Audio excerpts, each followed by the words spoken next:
हमने कोशिश ये करनी है, प्रॉफिटेबल डेयरी फार्मिंग इस तरह बन सकती है कि हमारे फार्म पे बीमारी जो है वो कम से कम आए, थोड़े से थोड़े जानवरों में आए, जिससे मोर्टेलिटी भी कम होगी, मेडिसिन का खर्चा भी कम होगा और प्रोडक्शन भी मेंटेन रहेगी। ब्रीडिंग जो है वो फार्म की जान है। अगर आप ब्रीडिंग में कंप्रोमाइज कर गए या पीछे रह गए तो समझे आप जो है फ्लॉप हो गए। एक जानवर की जो लैक्टेशन पीरियड है वो खत्म हो गया और जानवर प्रेग्नेंट नहीं हुआ तो समझे वो जानवर आपका मर गया, वो आपके किसी काम का नहीं। कि जो आपके फार्म के बछड़ियां हैं, जो आपके फार्म की प्रोइनीज हैं, वो फार्म का फ्यूचर हैं, उनको उनकी ग्रोथ आपने अच्छी तरह करनी। अस्सलाम वालेकुम, आप देख रहे हैं मेरा YouTube channel dairy farming and hoof care और फेसबुक पेज। मैं इम्तियाज़ हुसैन। आज आपको 3 ऐसी चीज़ें बताऊंगा, बुनियादी चीज़ें जिनसे आप अपने डेयरी फार्म को प्रॉफिटेबल बना सकते हैं। अब अगर आप नुकसान में जा रहे हैं तो आप अपने फार्म को बेहतरी की तरफ लेकर जा सकते हैं। बेसिक और सिंपल 3 चीज़ें हैं। इसके लिए ज़रूरी यह है कि आप वीडियो एंड तक देखें। जब आप एंड तक वीडियो देखेंगे तो इंशाल्लाह काफ़ी सारी चीज़ें जो हैं वो आप सीख जाएंगे और अपने फार्म को आप बेहतर ट्रैक पे चला सकेंगे। अगर आप फार्मर हैं, आप डेयरी फार्म के डॉक्टर हैं या मैनेजर हैं, ये चीज़ें ज़रूरी हैं कि ये अगर आप अपने जो चीज़ें हैं, 3 चीज़ें हैं वो पूरी कर लेंगे तो आपका फार्म कभी भी लॉस में नहीं जा सकेगा। अच्छा जी, तो शुरू करते हैं। सबसे पहली जो चीज़ है वो है मैनेजमेंट। अगर आपकी मैनेजमेंट फार्म पे स्ट्रांग है तो कभी भी आप नुकसान की तरफ नहीं जा सकते। मैनेजमेंट में भी आगे फर्दर कुछ चीज़ें आती हैं, वो एक एक करके आपसे डिस्कस करता हूँ और फिर दूसरी चीज़ पे जाएंगे, तीसरी पे जाएंगे। इसमें से हो सकता है कुछ चीज़ें पे कुछ चीज़ों पे आप अमल कर रहे हो, लेकिन वीडियो मुकम्मल देखिएगा। कुछ चीज़ें ऐसी होंगी, अगर एक चीज़ भी आप छोड़ रहे हैं तो आप जो है प्रॉफिटेबल डेयरी फार्मिंग की तरफ नहीं जा सकेंगे। तो वीडियो थोड़ी सी तवज्जो से देखें। सबसे पहले जो है मैनेजमेंट का पहला जो रूल है वो ये है कि आपकी बायोसिक्योरिटी जो है वो टाइट होनी चाहिए। यानी कि बाहर से जो आपकी ट्रांसपोर्ट वाली चीज़ें आती हैं, कोई गाड़ी वगैरह आती है, तो आपकी फुट डिप बनी हो, उसमें उसके टायर डिप होके आए ताकि जो भी जरासीम वगैरह हैं, कहीं भी वो किसी डेयरी फार्म से आ रही है या कोई बैर वाले जरासीम लेके आ रही है तो वो ख़त्म हो जाए। और दूसरे नंबर पे ज़्यादा आपके फार्म पे आमदोरफ्त नहीं होनी चाहिए, परिंदों के घोंसले फार्म में बहुत ज़्यादा नहीं होने चाहिए।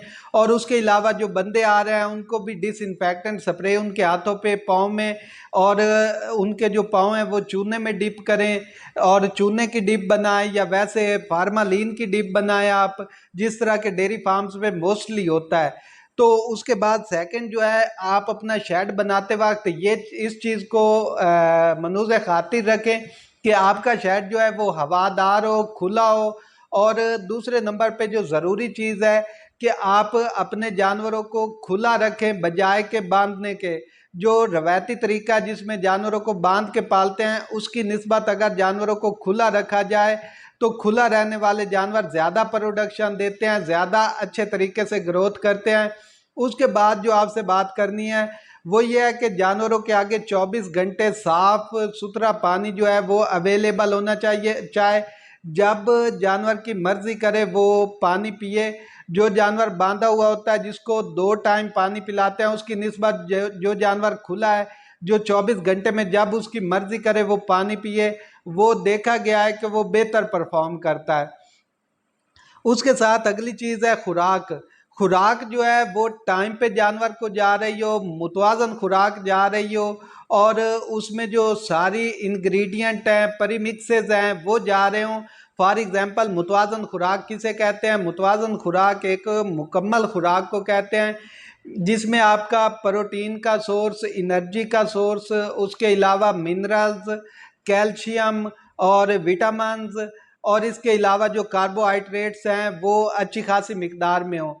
तो इसके लिए ये है कि आप उसके अलावा फाइबर का सोर्स भी हो ताकि जानवर बेहतर तरीके से खुराक को डाइजेस्ट कर सकें।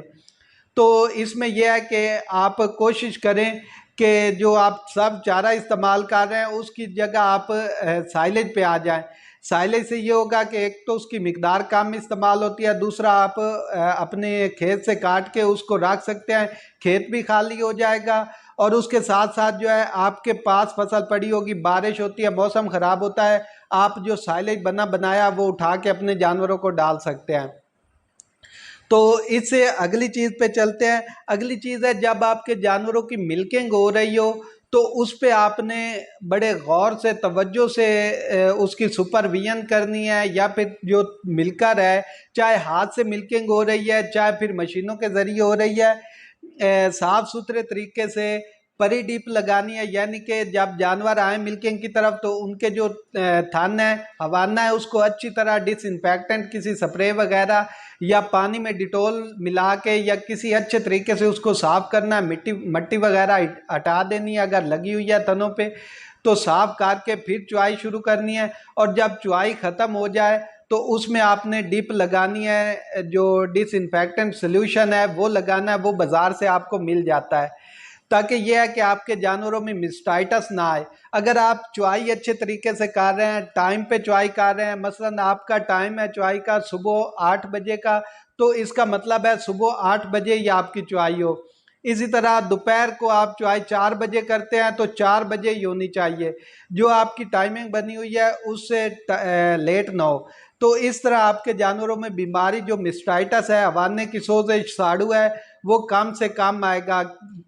सिंपल कहूँ तो जो चुआई है मिल्किंग है उसको आपने साफ सुथरे तरीके से करनी है और मुकम्मल चुआई करनी है, और कोशिश करनी है कि जानवर चुआई के दौरान डरा हुआ ना हो और स्ट्रेस में ना हो। उसको शावर दे के नहला के अच्छे तरीके से चुआई करेंगे तो जानवर जो है वो बेहतर दूध देगा बनिस्बत के जो डरा हुआ जानवर है, जो कि स्ट्रेस में है, जिसका बॉडी टेम्परेचर बढ़ा हुआ है, उसकी निस्बत जो नॉर्मल जानवर अच्छे तरीके से चुआई करेंगे तो वो जानवर आपको बेहतर परफॉर्म करेगा।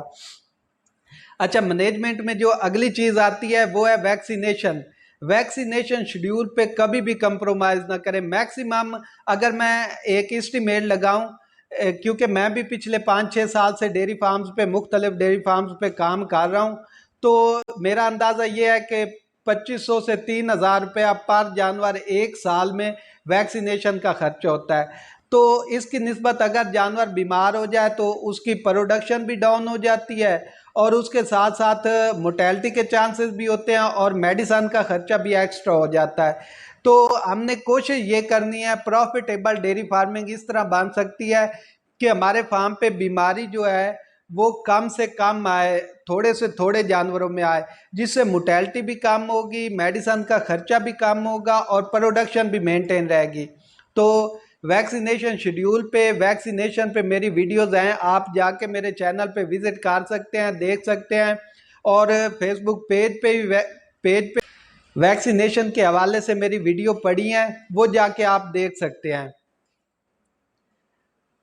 अच्छा जी, उसके बाद ना अक्सर जो फार्मर हैं जिनके पास कम जानवर हैं वो गलती ये करते हैं कि जहाँ पे उनके दूध वाले जानवर खड़े हैं वही नॉर्मल जानवर जो दूध नहीं दे रहा है, जो हीप रहे हैं, जो छोटे बच्चे हैं, वो अक्सर एक ही जगह पे होते हैं। तो ये बहुत बड़ी गलती है, जिससे फीड का खर्चा भी ज़्यादा होता है और जानवरों की जो ग्रोथ है वो भी सही नहीं होती।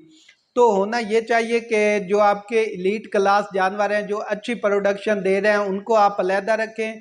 जो कम प्रोडक्शन वाले हैं, मीडियम ग्रुप है, उनको अलहदा रखें, और जो लो ग्रुप है उसको अलहदा रखें। जो जानवर दूध नहीं दे रहे हैं उनको अलहदा रखें, और जो बच्चे हैं उनको भी इसी तरह। वो एंड में मैं इंशाल्लाह आपको बताऊंगा कि आप 12 माह की हीपर को किस तरह एआई के काबिल बना सकते हैं, पहले दिन से लेकर एंड तक। तो वीडियो थोड़ी सी मेरी लंबी हो रही है, लेकिन इंशाल्लाह इसके एंड में और शुरू में आपको काफ़ी अच्छी इन्फॉर्मेशन मिलेगी।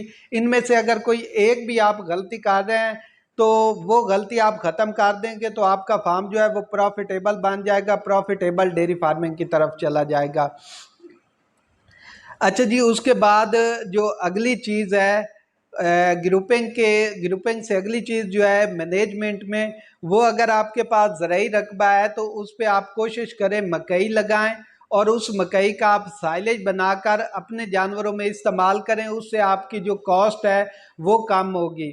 और मकई से अगर आपका कम रकबा है, आप नहीं कर सकते इस तरह, तो आप जो लूसन है, अल्फा अल्फा लूसन, वो लगाएं, उसको उसकी कटाई करें। कटाई करने के बाद उसको खुश्क करके उसकी है बनाएं। वो प्रोटीन का बहुत अच्छा सोर्स है और उसमें आपकी वनडे की कॉस्ट कम होगी और आपके जो बच्चे हैं फार्म के उसकी ग्रोथ में काफ़ी सारा आपको फ़ायदा मिलेगा। ये छोटी छोटी चीज़ें आप करेंगे तो इससे आपका फार्म जो है वो प्रॉफिट की तरफ जाएगा। जबकि ये चीज़ें अगर आप इग्नोर करेंगे, पस पर्दा डालेंगे तो आपका फार्म लॉस की तरफ जाएगा। जो सेकंड चीज़ है मैनेजमेंट से अगली, वो है हमारी ब्रीडिंग। ब्रीडिंग जो है वो फार्म की जान है। अगर आप ब्रीडिंग में कंप्रोमाइज़ कर गए या पीछे रह गए तो समझें आप जो है फ्लॉप हो गए। एक जानवर की जो लैक्टेशन पीरियड है वो ख़त्म हो गया और जानवर प्रेग्नेंट नहीं हुआ तो समझे वो जानवर आपका मर गया, वो आपके किसी काम का नहीं। तो लिहाजा आपने करना यह है, ब्रीडिंग का जो थंब रूल है वो मैं आपको बता देता हूँ। तो कोशिश करें कि आप मेरे साथ रहें, वीडियो पूरी देखें। ब्रीडिंग के लिए ज़रूरी है कि जब जानवर आपका बच्चा दे तो उसको आप अच्छे तरीके से काविंग प्रोटोकॉल दें, यानी कि जब जानवर बच्चा दे तो उसको उसी टाइम जो है वो एनर्जी सोर्स दें, कैल्शियम लगाएं, उसके साथ जो है उसकी चुआई वक्त पे करें ताकि वो जेर फेंक दे। और उसके बाद जब जानवर आपका जेर फेंक दे तो अच्छी डाइट पे रखें पहले 21 दिन, ताकि वो खुराक भी अच्छी रहे, कोई बीमारी भी उस पर ना आए और उसके साथ साथ जो है जानवर हेल्दी रहे, ताकि हमने आगे उसकी ब्रीडिंग करनी है। उसके बाद आप 21 दिन पे या 18 दिन से लेकर 21 दिन तक अपने जानवर को चेक करें। अगर उसकी यूट्रस में इन्फेक्शन कोई आपको महसूस हो रहा है या कोई आपको लग रहा है, या आप हिफाजत के लिए उसके अंदर आप कोई एंटीबायोटिक रख देते हैं, कोई ट्यूब्स मिल जाती हैं जैसे मैट्रिक्योर है। अगर आपको लगता है कि आपके जानवर में थोड़ा सा इन्फेक्शन है या फिर ज़्यादा इन्फेक्शन है उसकी बच्चादानी में, तो 1-2 दिन आप कोई भी एंटीबायोटिक या फिर वो रख सकते हैं मैट्रिक्योर ट्यूब उसकी बच्चादानी में रख सकते हैं, जिससे सफाई हो जाएगी। और जब आपके जानवर का इंटरवल पूरा होगा तब आप मेक श्योर हो जाएंगे कि इसकी यूट्रस में इन्फेक्शन नहीं। अगली चीज़ों पे वर्किंग करेंगे, उसको प्रोटोकॉल लगाएंगे या फिर जो भी है। सेकंड चीज़ आती है कि जब इन्फेक्शन भी ख़त्म हो गया, अब जी जानवर को 80 दिन हो गया है या 70 दिन हो गया है, जानवर हीट में नहीं आया, तो आपने कोशिश करनी है जानवर को प्रोटोकॉल लगाएं। प्रोटोकॉल पे मेरी वीडियो है, वो जाके आप मेरे चैनल पे देख सकते हैं। जानवर को हीट में लाने के जो भी तरीकाकार है उस पे मेरी पूरी वीडियोज़ हैं, बल्कि काफ़ी सारी वीडियोज़ हैं, वो जाके आप देख सकते हैं। अच्छा जी, तो जब जानवर को 60 से 70 दिन हो जाए तो आपने प्रोटोकॉल स्टार्ट करके जानवर को हीट में लाना है। बच्चादानी पहले उसकी आपने क्लियर कर ली है। उसके बाद करना यह है कि आपने जानवर को ट्राई करते रहना है। एक बार नहीं गब्बन ठहरेगा, आप इंसेमिनेशन आपने कराई, दूसरी बार तीसरी बार आपने कोशिश करनी है कि आपके जो जानवर हैं वो 120 दिन जब उनको हो जाए बच्चा दिए हुए, तो आपके फार्म के 80% जानवर जो हैं वो प्रेग्नेंट हो जाएं, तो फिर समझे कि आप जानवरों से साल में एक बच्चा ले रहे हैं और आप प्रॉफिटेबल डेयरी फार्मिंग की तरफ जा रहे हैं। अगर आपका जानवर एक बच्चा देने के बाद 120 दिन के अंदर अंदर 10 में से 8 जानवर प्रेग्नेंट हो गए, तो समझिए आप प्रॉफिटेबल डेयरी फार्मिंग की तरफ जा रहे हैं। अगले साल भी आप दूध की अच्छी प्रोडक्शन अपने जानवर से लेंगे। उसके बाद जो सेकंड चीज़ आती है वो प्रोडक्शन आती है। तो प्रोडक्शन जो है वो डायरेक्टली आपकी मैनेजमेंट से जुड़ी हुई है। अगर मैनेजमेंट स्ट्रांग होगी तो आपकी जो है प्रोडक्शन वो भी अच्छी होगी। अच्छा जी, प्रोडक्शन को अच्छे करने के लिए जो पहले बात मैंने कर दी है वही है कि आप अपने जानवर को टाइम पे मुतवाज़न खुराक दें, मुकम्मल खुराक दें, जिसमें सारे इंग्रेडिएंट्स हों और उसके साथ प्रीमिक्सेस हों और जानवर की रिक्वायरमेंट के अगेंस्ट उसको पूरी खुराक जो है वो जा रही हो जानवर को। तो फिर यह है कि आपको जानवर बेटर परफॉर्म कर सकेगा और साथ साथ वो ब्रीडिंग भी करेगा, यानी कि वो जल्दी प्रेग्नेंट भी हो जाएगा। उसके बाद जो प्रोडक्शन के लिए ज़रूरी चीज़ है वो है शेड का माहौल। अगर शेड का माहौल अच्छा होगा, हवादार होगा, जानवर उसमें कंफर्टेबल होंगे, जानवर जो है वो गर्मी नहीं करेंगे, स्ट्रेस में नहीं होंगे, कोई बैरूनी शोर नहीं होगा, तो फिर भी आपका जानवर जो है वो अच्छी तरह से परफॉर्म करेगा। यानी कि वो नॉर्मल जानवर से 1-2 लीटर ज़्यादा परफॉर्म करेगा। और बोनस में आपको चौथी चीज़ जो है वो ये बता देता हूँ कि जो आपके फार्म के बछड़ियाँ हैं, जो आपके फार्म की प्रोइनीज हैं, वो फार्म का फ्यूचर हैं, उनको उनकी ग्रोथ आपने अच्छी तरह करनी है। अगर आपको प्रोडक्शन से मुनाफा नहीं हो रहा तो जो फार्म की प्रोइनीज हैं, बछड़ियाँ हैं, वो आपको फ्यूचर में मुनाफा दे सकती हैं। आपके फार्म का हार्ट जो है वो बढ़ सकता है, नंबर ऑफ एनिमल बढ़ सकते हैं। अच्छा जी, बछड़ियों को पालने का क्या तरीकाकार है? सबसे पहली चीज जिस पे फार्मर अक्सर नुकसान कार बैठते हैं जिद में आके, या फिर उनको पता नहीं होता। कभी भी अगर आप डेयरी फार्मिंग कर रहे हैं, आपने बछड़ा नहीं रखना फार्म पे। जैसे ही मेल काफ पैदा हो, उसको आपने सेल आउट कर देना है। क्योंकि काफी लोगों ने इस पे सर्च किया है, इस पे वर्किंग की है। मेल काफ रखने में कोई फायदा नहीं होता। एक मेल काफ आपने रखा हुआ है, उसको आप एक साल रखें तो उसकी कीमत कम अज कम 1 लाख रुपया होगी, या मैक्सिमम 1.5 लाख हो जाएगी। और अगर एक ही पर आपको आप एक साल रखते हैं तो वो 4.5 लाख रुपए की है। तो ये जो मेल है ना, इससे फायदा नहीं होता। जितना आप खर्चा करते हैं उससे कम रेट में सेल होता है। तो बाकी ये है कि आप डेयरी का काम कर रहे हैं तो आप डेयरी में ही रहें। ज़्यादा वर्किंग जो है, ज़्यादा मेहनत वो आप फीमेल हार्ड पे करें। तो जो बच्चे पालने का तरीका कार है, बच्चे को पैदाइश से लेकर 3 महीने तक बच्चों का आप एक अलहदा ग्रुप बनाएं। उसमें आप बच्चों को जो है वो सिर्फ माँ का दूध और उसके साथ काफ स्टार्टर यानी कि बच्चों वाला वंडा दें। इसके अलावा आपने सब चारा नहीं देना, कोई और चीज़ नहीं देनी, सिर्फ माँ का दूध और वंडा आपने देना है। यानी कि अगर आपके ज़्यादा जानवर हैं, आप चुवाई करते हैं, फीडर के ज़रिए मिल्क फीड करते हैं बच्चों को, तो आपने दूध फीड कराना है। और उसके अलावा काफ स्टार्टर 24 घंटे उनके आगे पड़ो। ये काफ स्टार्टर जो है ये आपको बाज़ार में मिल जाएगा, काफ़ी सारी कंपनियों का है। उसके बाद आपने एक ग्रुप और बनाना है, जो बछड़ियां 3 महीने से ऊपर हों और 6 महीने के दरमियान हों, उनको आपने अलहदा कर देना है। और उनको सिर्फ आपने काफ स्टार्टर जो है वो ऑफर करना है। और उसके साथ साथ आप उसमें थोड़ी सी जो है वो अल्फा अल्फा है जो है वो ऐड कर दें। और ऐसा ऐसा से आपने जब ये 6 महीने के हो जाएं तो फिर 6 से 12 महीने का आपने एक अलहदा ग्रुप बनाना है। उसमें आपने फिर साइलेज ऐड करना है, या आप अगर सब चारा ऐड करना चाहते हैं थोड़ा बहुत वो करना है।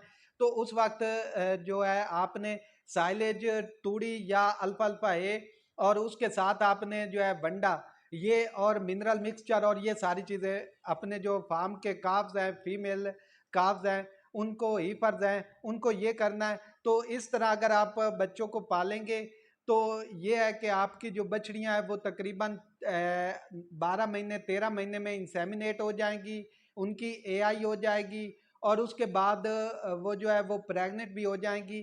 तो इस तरह अगर अपने आप डेयरी फार्म को चलाएंगे तो मैं इंशाल्लाह गारंटी से कह सकता हूँ, मेरा ये पिछले 5-6 साल एक्सपीरियंस है मुख्तलिफ फार्म्स पे, आप कभी भी लॉस की तरफ नहीं जा सकते।